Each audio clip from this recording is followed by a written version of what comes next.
Ayan po yung window natin. Ayan po ang nakikita nyo, napaka-secured po niyan. Hindi po siya basta-basta makapasok. Wala pong basta-basta makapasok po dyan sa window na yan dahil naka-grills po siya. Then yung breaker niya po, may mga outlet na din po tayo para po dun sa kuryente natin. Ayan po siya, yung kabuuan. May semi-coat na din po yung kanyang mga wall, then high ceiling din po siya. Ayan. Dadako po tayo dito naman sa may banyo. Ayan, naka-tiles po siya. May sink na din. Ayan po yung banyo.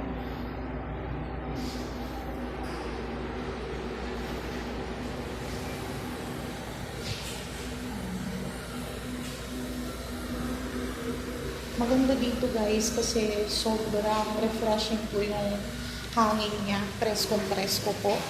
Tapos dito naman po meron po siyang water storage po. Magagamit niyo po ito tuwing umuulan. Istakan po ito ng water.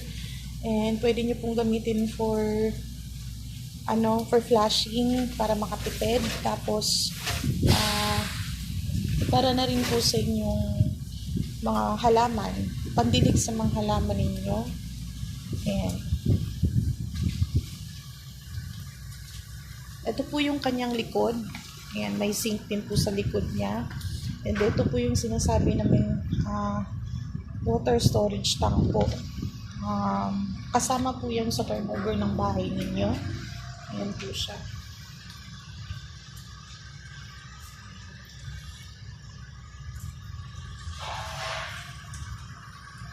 Ito po yung likod niya. Sink, water storage, then yan naman po yung kanyang dining po.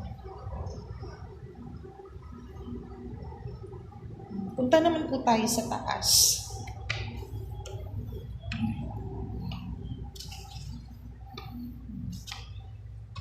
Yan po yung kanyang taas po. Provision for 2 bedrooms po siya.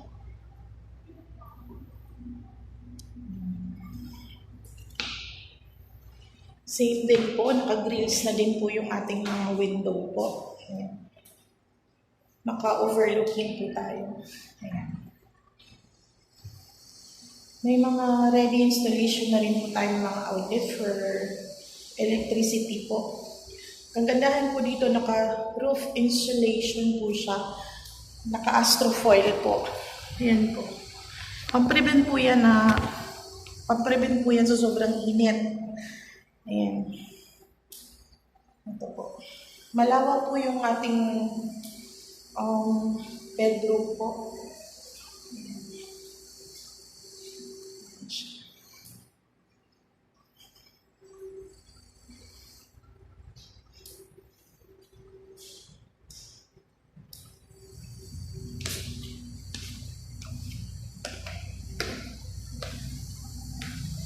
Pagbaba nyo, ganito yung makikita nyo.